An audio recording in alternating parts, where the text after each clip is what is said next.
So there is a focus as a result of the Royal Commission and the popular rhetoric that all we need to do is improve the quality of food. We just train the chefs, we just get them understanding things better. That's all we need to do and everything will be better. And that is a very important component, but it is, in my experience, only a part of the picture. I see some great quality meals that don't get eaten. I see some poor quality meals that do, and some that don't, of course, as well.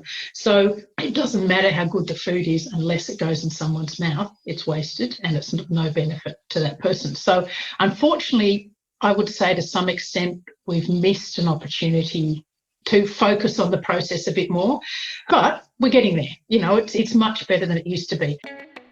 Silver Adventures is a content and technology company dedicated to improving the lives of older adults through immersive virtual reality experiences. And this podcast is our opportunity to hear from industry experts, thought leaders, and passionate individuals to share with you their knowledge, expertise, and experiences. Welcome to the Aged Care Enrichment Podcast.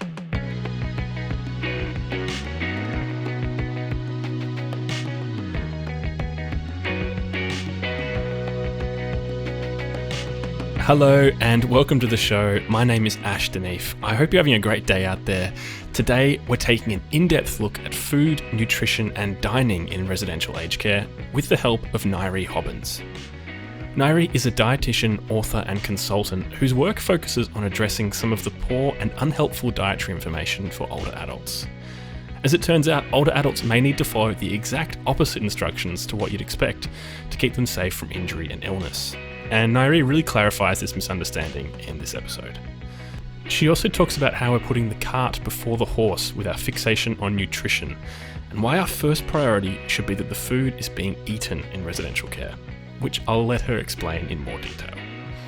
Before we get into it today, I've got some very exciting news to share. The Aged Care Enrichment Podcast has just turned 1 year old. And for the next 3 episodes, we'll be celebrating our birthday in the best way with our friends. Listen out in the middle of this episode for some special birthday messages and even a shout out from someone completely unexpected. But that's all for now, so we hope you enjoy this interview with Ngaire Hobbins. Okay, Ngaire, thank you so much for joining us on the show today. Very fine to be here, Ash. Thanks. And can we start maybe with a little bit about yourself and about the work that you do? Yeah, look, I've been a dietitian for coming up for 40 years now, but the last 20 of them I've been working specifically with older people.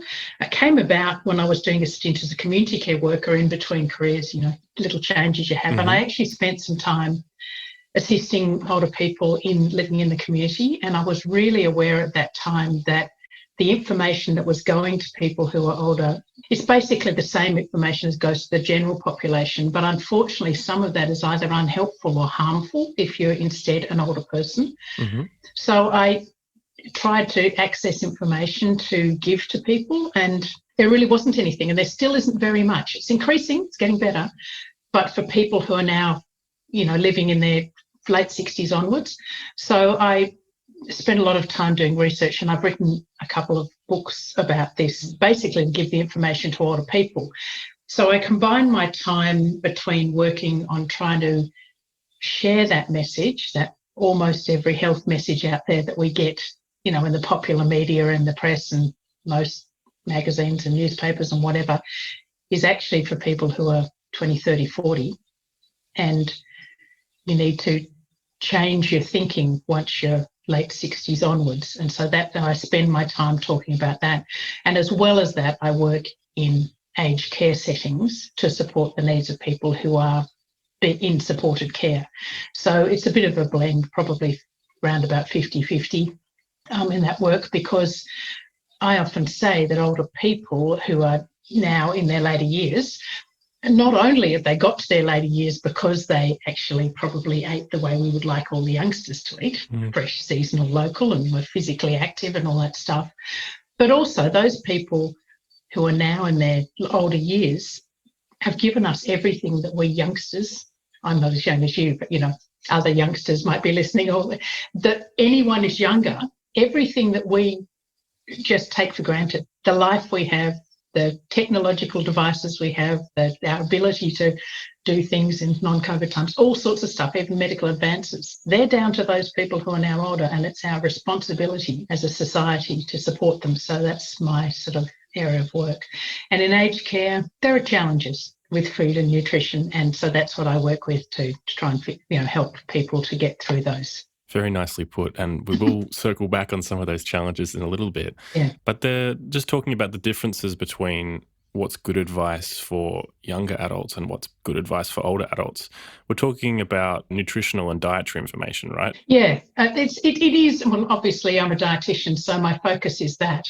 The last book that I wrote, which is called Brain, Body, Food, the subtitle is it's a guide to thriving into later life and reducing dementia risk.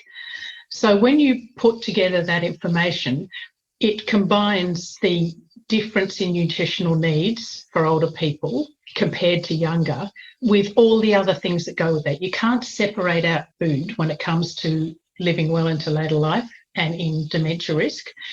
Food is important and it's just one component, but as well as that, unless you also are physically active as much as possible your whole life, socially engaged, spending time giving your brain a break, whether that's in sleep or actually in sort of meditative practice. You don't necessarily have to meditate, but anything that you do that gives your brain a break, that's good. So there's a whole lot of things, and I talk about all of that as a combined thing, as to give people and I write it, I take the science and I put it in everyday language because that's what people need, ways to understand practical strategies. So the reason why nutrition is different when people are older actually comes down to, well, there's a number of things, but I always talk about the pivotal thing is what your muscles do. So your muscles are much more than what you need to move around. We take them for granted to get us out and about and move around. But as well as that, they actually act as your body's reserve of protein for a whole lot of activities that we have to do every day. Because we don't eat 24 hours a day, but 24 hours a day, we need protein to be doing things. And the things that it's doing include fighting off any sort of illness. So it's working your immune system. So protein is always required. If you're not eating, your muscles give up a little bit of protein that supplies that system as it's needed. As well as that, you're always making new cells. You're always replenishing blood cells, heart, kidney, lung, lining of your digestive tract, hair and skin and the like. So that's always happening whether you're eating or not.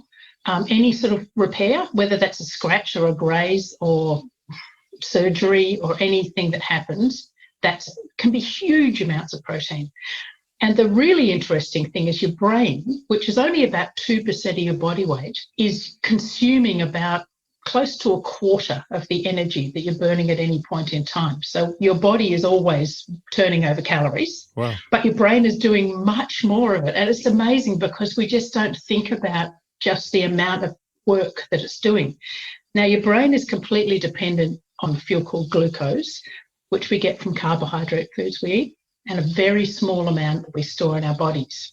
But because we're not eating 24 hours a day, and because therefore there are times when we're not supplying that glucose, if you don't eat at all, or if you're eating very small amounts, what happens is that your brain has to get the fuel, and it's going to take precedent over everything else in the body. And there's a really inconvenient physiological truth that we cannot make glucose that the brain needs out of stored body fat.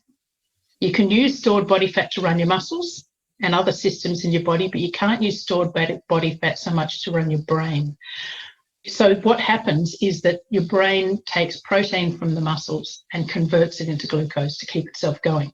So you've got enough carbohydrate supplies in your body for a couple of days, most people. But if someone isn't eating very well, or if they're eating nothing for more than that time, and I think of lots of frail older people that I might see who are unwell, after a couple of days, your brain is eating up your muscles to keep itself going. Wow. Okay, so that's good because your brain has to keep going. Yeah. But what happens is if you're young, you have a whole lot of drivers that tell you as soon as you eat protein to pop it back in your muscles if it's been taken out. When you're older, that drive isn't there anymore because that drive is designed to make you grow. And once you become an adult, you don't need to grow anymore. So a lot of those drivers that when you eat the protein meal, go quick, throw it back in the muscles, aren't there. Mm-hmm. The end result, long explanation, but the end result is once you're older, you're more likely to lose body muscle. And there might come a time then down the track when you don't have adequate muscle to support your immune system, your body organ repair, your repair work, and your brain. And so that is where I see this stepwise sometimes decline in capacity, and people aren't aware. So I say you have to realise in your older years that things are different. You must eat protein more often at every meal, basically. You must remain physically active. And interestingly, you must, at that stage, actually avoid losing weight. Because if you lose weight and you're older, you lose muscle. If you lose weight when you're younger, you lose fat. So it's a whole different picture. And if I can't get that message to people, I see people decline all the time. They think, oh, it's fine, I'm overweight at 80 and I'll lose some weight. But actually, the weight you're going to lose might be a problem, not a benefit. It's so different. So that's what I do in a general message and that sort of area. That's not the aged care area exactly, but it's complex to explain, but it's so important to understand. And not long ago, 70 was really old, and if you only had to live till 70, the growth you got to, about your mid-40s or whatever, would be enough to get you through. But now you want to live 20, 30 years beyond that. You have to think differently. Well, that's a really important message. And when I think about some of the older adults in my life who've said the opposite to me about, I need to lose some weight, and now I have justification to go back and say, no, you don't. You're great. Stay where you are. Tell them to look at my book and see my little way. But it is just such an important thing. And I spend my time saying this, and people I often am interviewed. I do a lot of radio work and things like that, and often the interviewers are just completely incredulous. They go, that can't be true. It is true. If you look at the physiology and you understand what's going on, this is the issue, and that our culture, rightly so, is concerned about overweight, and overweight in middle age increases your risk of a whole lot of health conditions as well as dementia, interestingly. But once you get into later age, there seems to be a concept that maybe that additional body fat that people might hold is actually protective against frailty. It's a different thing altogether. Physical activity remains the important thing all the time. Physical activity underpins all of this, no matter what, no matter how old you are, whatever you can do, you have to keep on doing. But understanding this difference, and so if your grandma should say to you, no, I'm okay, I can have the cake, you can't, because I need to keep going. And, there's a whole lot of other things. Your appetite's affected, which is an aged care thing as well. You mentioned aged care there, and I wanted to tie this in. So when you're working with aged care providers, and I know that at the moment you're on assignment in an undisclosed location, working with an undisclosed provider, are you finding that in general, this kind of knowledge about the different dietary requirements of older adults is reflected in the menu and the offerings in residential aged care? In some places, this particular people I've been working with, we've been working with this project for over a number of years, so it's slightly different. But yes, in general, in aged care, I find as a dietitian, over the last 20 years I've been working at it, immense frustration.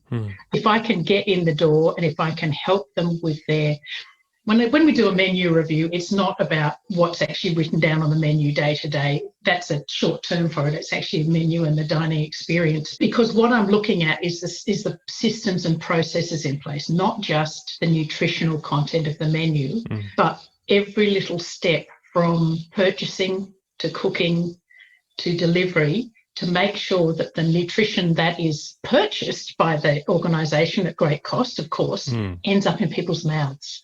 Because so often that's what falls down.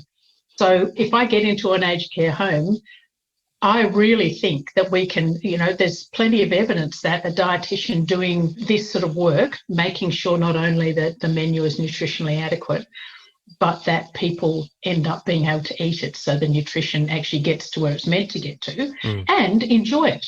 Because these people deserve to be enjoying life. And I often say, and this is, I've stolen this from a friend of mine, but basically when I see people in aged care and I talk to them, I would say that a vast majority, there are 6 things that they look forward to every day. And that is breakfast, morning tea, lunch, afternoon tea, dinner and supper. That's it. Often there's not many other things that people are looking forward to, apart from visits from family. So it has to be good. So if I can get in the door, we can reduce the cost of wound care. We can reduce the likelihood of falls, complaints, which cost the industry huge amounts of money. We can do all those things and make people's quality of life better. But sometimes getting in the door in an aged care home is very difficult. I think what happens is they go, oh, you're going to cost us money. But actually, I'm going to make them money, save them money, but it's very hard to get that message across.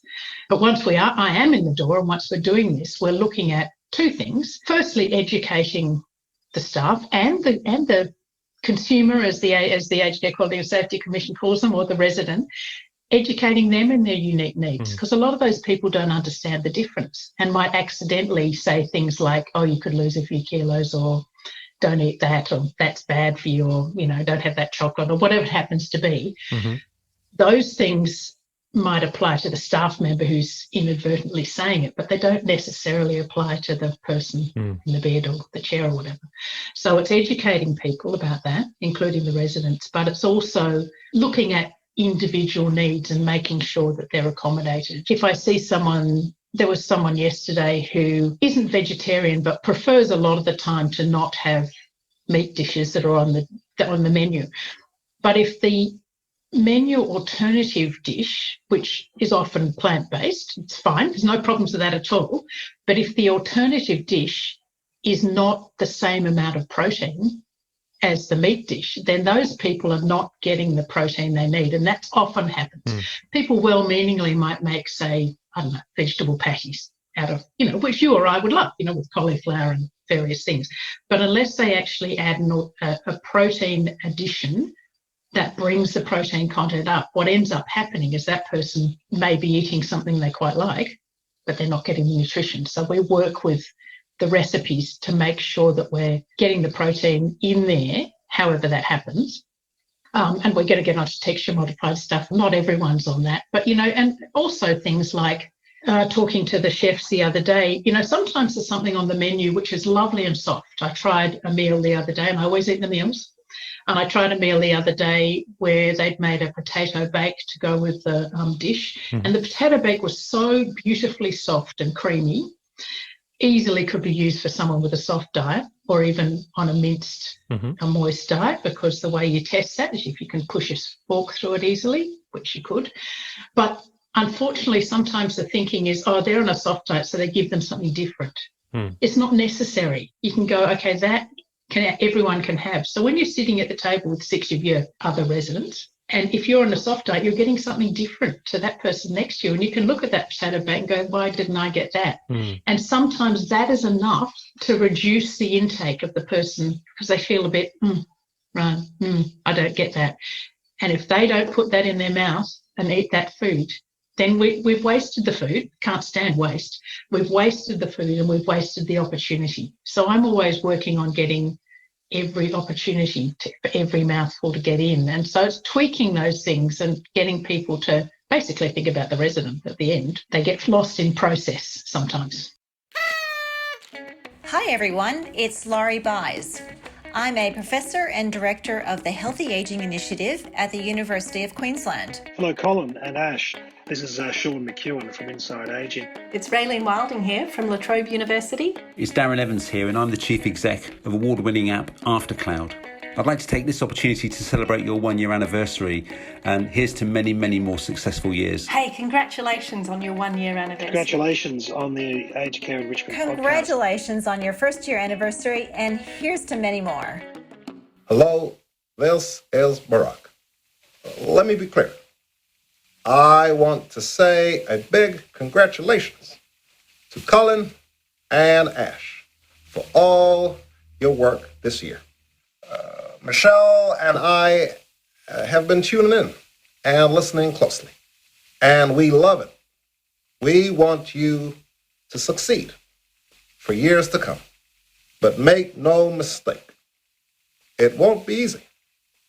You'll need hard work and perseverance to keep delivering, but when in doubt, remember, yes, we can.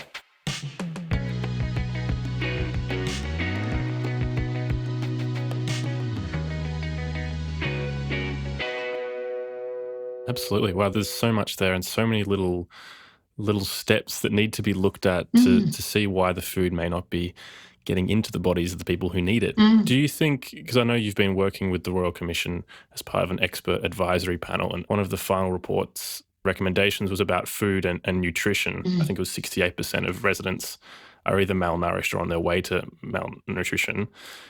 What do you think is the biggest obstacle to overcome to improve that percentage? Yeah, the Royal Commission did identify that. And there's two things here. One thing is the rhetoric around this is often based on observations that sometimes family members have made, taken photos, sent to the media, whatever, of dishes that don't look good. And fair enough. These people deserve to have good quality food that they enjoy. And some meals are not great and don't present well and whatever. So there is a focus. So there is a focus as a result of the Royal Commission and the sort of the popular rhetoric that all we need to do is improve the quality of food. We just train the chefs, we just get them understanding things better. That's all we need to do and everything will be better. And that is a very important component, but it is, in my experience, only a part of the picture. And unfortunately, I would say, yes, I work with the expert advisory group, the Quality and Safety Commission, but I would say that in general, unfortunately, there's been a little bit too much focus on improving the quality of food, training chefs, whatever, and not enough on the process. Because what I would see is it does not matter how good the food is, whether it's good quality or bad quality. I see some great quality meals that don't get eaten. I see some poor quality meals that do, and some that don't, of course, as well. So it doesn't matter how good the food is unless it goes in someone's mouth. It's wasted and it's no benefit to that person. So unfortunately, I would say to some extent we've missed an opportunity to focus on the process a bit more, but we're getting there. You know, it's much better than it used to be. And in the years gone by, there was a process where you could, an aged care home could technically take a menu written down on a piece of paper. So, you know, something that says on Monday it's this and this, and on Tuesday it's this, and it's a 4-week cycle, and it would be sent to someone as a piece of paper or as an email, you know, document, whatever. And someone off-site would look at all that and go, oh, there's meat here and there's chicken here and there's fish there and that's all great, and tick all the boxes and send it back and say the menu's great. But unfortunately, that's completely useless unless you actually go into the place, because I can see the menu on paper and it looks fabulous, but when you turn up and you look at what's actually happening. So you can cook some really lovely things in the kitchen. And in a lot of places, there's all sorts of systems. In a lot of places, they might have a servery area. So the meal goes in a bain-marie to a servery and then it's served up. That's where it can fall down at times. Either the person who's serving doesn't have skills or understanding of plating. You know, it's just putting it on the plate so it looks appealing. You know, I mean, look at Instagram, you know, Instagrammable food. You need Instagrammable food in aged care because often it's slopped onto the plate. There's a hurry, they're rushed. Not always, but sometimes that happens. You know, no chef would send, in a restaurant, would send out a meal without wiping the edge of the plate if it's slopped on the edge. That may not happen. So we haven't got into appetite, but in older people, and particularly in aged care, appetites can be tiny. So, and they're impacted by medications, loneliness, grief, physical incapacity, not being able to get around, a whole lot of things. Thousands of medications affect appetite. So once they're on these things, their appetites can be small, and we don't want to miss the opportunity to get that mouthful in. So if the plating is bad, if it's slow, so the meal is not hot enough or not cold enough, and the other way around if it's meant to be cold, if the service is not empathetic, a friend of mine talks about the plonkers and the engagers. So if you are not, I know, if you're not feeling great, you're sitting at the table, someone plonks a plate in front of you and then goes on to the next person, you know, you just might go, and not even try it. I actually saw there were 4 ladies at this table I was going to yesterday. The meal was actually a roast chicken. It was very nice. I'd eaten it before I went out and talked to them. It was tasty and pleasant and whatever. It was soft.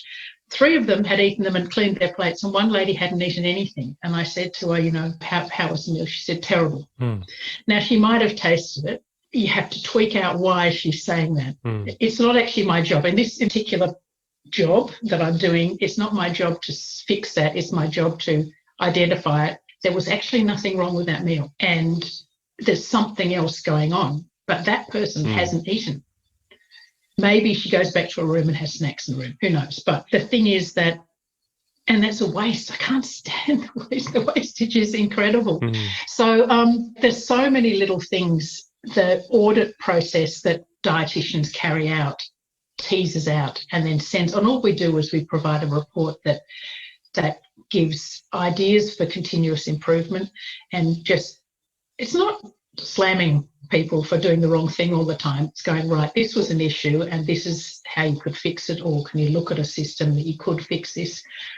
Because if that woman doesn't eat, then she's more likely to get an infection. She's more likely to get a pressure injury if she's sitting around a lot. She's more likely to fall. And all those things are appalling for her quality of life, of course, but also costly to the system. And if she ends up not doing as well, she's in bed more. That's more staff hours to help her do all the things that she actually would want to, and should be able to do herself. So there's so many flow-on things. That's the issue in nutrition, is it's very hard to people just see food on the plate, that's it, dietitian says this and that. They don't actually see the enormous web of things that you have to pull into place to achieve what we hope to achieve. Yeah, that's really great. And I know that I need no motivation at all to eat food. That's not a problem that I have. But to understand that as you age, that might become a different challenge, and looking at all the kind of situations around eating and dining, and how can that encourage people to eat? Now, there's something I have a hunch this might be relevant. I remember hearing people in France and Italy and in sort of Mediterranean cultures that cook and eat together are healthier because of the process of doing that all together. Yes. Is there some value in making the dining experience a shared and community experience within residential care? Absolutely. It'd be fantastic. There are many people that I run into who say, oh, I love living here. I don't have to cook anymore. People who've, been cooking for 6 children for their lives and whatever. And many people, interestingly, will say to me, it's the best thing I ever did moving in here. I've got people to talk to, someone to look after me if I've got a problem. People have a very negative feeling, but actually it's not always that experience for people. It's actually often good. So yes, having that opportunity to share meals and to be involved in the cooking process, and places should have a good food focus process. And that's not just sitting there and going, I hate this meal and I don't like that meal and change this. It's actually maybe saying, are there any recipes you would like to give to me, to the kitchen? We'll give it a go, see if everyone likes it. They can run days where they might do, a day of all Indian food or all Italian or all Mexican or something, for something different. Making sure you make a birthday cake and other people are involved. They often have things like happy hour, which is great. And I always say that's great. Have a happy hour, and people might have a glass of wine or a beer, or they might just have something else to drink, but make sure they have cheese and biscuits. Give them some protein at the same time. Like, that's an opportunity for snacks as well. All those things make things a bit more interesting. And absolutely, being physically involved in cooking would be fabulous. Many places don't have that set up. I personally am a gardener. I would love people to be able to grow, and a lot of people would love to be able to grow vegetables and use them. Sometimes somewhat irritating health guidance mean that you can't actually use the vegetables that you grow in your garden without all sorts of processes, which is annoying. And I think we'll get past that. If you had chickens, you had enough chickens, you could get rid of whole of the waste, recycle the waste, which would be fabulous, because otherwise, it's just going to landfill, and I hate that. There's a whole lot of things that actually engage people in the process, and they are spectacularly important to find out in each individual situation. If you have those meetings and people are listened to, then you can think, okay, why don't we try this? Or why don't we, there's an orange tree in the yard, why don't we get the people together and make marmalade and sell it in the shop or whatever, do something or other, just as engagement. In some places, boredom is a big issue. The cost of people to come and provide distractions, entertainment, things to do is another cost. As you said before, you can't imagine not eating. I can't imagine a time that my brain is not, when I've got a piece of food in front of me, my brain is not going to go, "You are very hungry, must eat." That's what happens to me all the time, even though I know I'm not hungry. But my clients have the opposite response to something sitting on a plate in front of them so often. And when that's the case, boredom is going to make that worse. You mentioned there about maybe crowdsourcing sorts of food ideas from the residents and trying to understand what they want to eat. We had Daniela Greenwood on the podcast a few months back, and she was responding to the Royal Commission's reports, and she was talking about paternalism in the way that we describe the food that's provided, and this idea that before anything else comes nutrition. But if somebody wants a pizza or they want fish and chips, shouldn't we be able to give them something like that? Oh God, yes. I would say absolutely. My thinking is, and because appetite is such an important thing, if I've got someone who's frail, who's maybe they're missing their family at the moment, this is a big problem. Maybe one of their loved ones has passed away, one of their friends passed away, whatever, those sort of things are impacting them. If their appetite is small, usually, amazingly, treats can actually help that. So if I can find out what their favourite thing is, might be chocolate, might be ice cream, might be whatever, potato chips, whatever it happens to be, if we give them those treats, then often that is enough to do something in the brain that goes, this is okay. Then they will start eating. It's more important that you eat than that we worry about nutrition. So yes, of course, I'm a dietitian, but the most important thing is that people enjoy and that they actually eat the food. So if, for example, often in dementia, people's liking for sweet things increases, and people go, "Oh my goodness, you can't have the sugar, whatever." And you go, well, first of all, this is a life-limiting illness. So, you have to think about the risk versus benefit. But apart from anything else, so I saw a lady a few weeks ago who the staff were freaking out because when she was having her porridge in the morning, she wanted to have about 5 great big spoonfuls of brown sugar on top. And the fact is that if she didn't do that, she didn't eat the porridge. But if she did that, she ate it. Now, it's much more important that she eats the porridge. We're not going to worry. I just try and tease it out and go, okay, what is the worst thing that can happen? The worst thing that can happen is she's not going to eat. The best thing that can happen, the worst thing, or, certainly if someone's got diabetes, it might be slightly different. But I would say nutrition's very important across the whole organisation. But on a minute-by-minute basis with each meal, it's actually not the most important. Absolutely not. It's making sure that people enjoy, that they get the best quality of life, that they get those treats. You're allowed to have treats when you're 90-something rather. That's important. And all I do is I tweak the meals to put the nutrition into the treats if possible. So, for example, lots of people like ice cream. Ice cream is not particularly high in protein or has some. You have to eat a fair bit to get enough. So, I will say to people, we'll just sprinkle it with one of those high-protein chocolatey things. I won't use a brand name that most people are well aware of. Sprinkle that on top, mix it in. It's chocolatey, it's malty, and it's higher in protein. And then people enjoy it. Or add ground nuts into recipes, add, more protein foods. We often fortify foods with milk-based protein. That means some of the texture-modified foods are protein added and fortified with things, because sometimes people who are eating foods that aren't in their original texture are eating smaller amounts. So you need to make sure that there's more in every mouthful. But it's a blend. It's a mixture of tweaking things to make sure you get the nutrition. But absolutely, the most important thing is the quality and the enjoyment. Awesome. Can I just add a little thing about texture-modified foods? I see places where they are using moulded foods, which are great, and I see places where they're not, and I see places where they're piping and making quenelles, making things look a bit different on the plate. But again, the same as with any meal, it's what happens to it when it leaves the kitchen. It looks great when it's moulded and when it's like that in the plate. What happens often, depending on how it's delivered, is if it's delivered into a servery area and they've got a plastic wrap over the top. They put it in the microwave or the reheating device, and what happens is the plastic wrap tends to rise up, but as it cools back down again, it sucks down onto the meal, and it makes no difference whether you have made a beautiful presentation in the kitchen. You can end up with a flattened mush in the bowl, and that is another little process that I have to follow through and make sure works, because people are going to be, you can do all that great work and waste it again. Yeah. It's not just the actual process of making the food look good in the first place, it's what happens to it at the end, the same as everything else. Wow. Ngaire, so much information here and so many little things for people to think about it and check out in their own processes if they're providing food.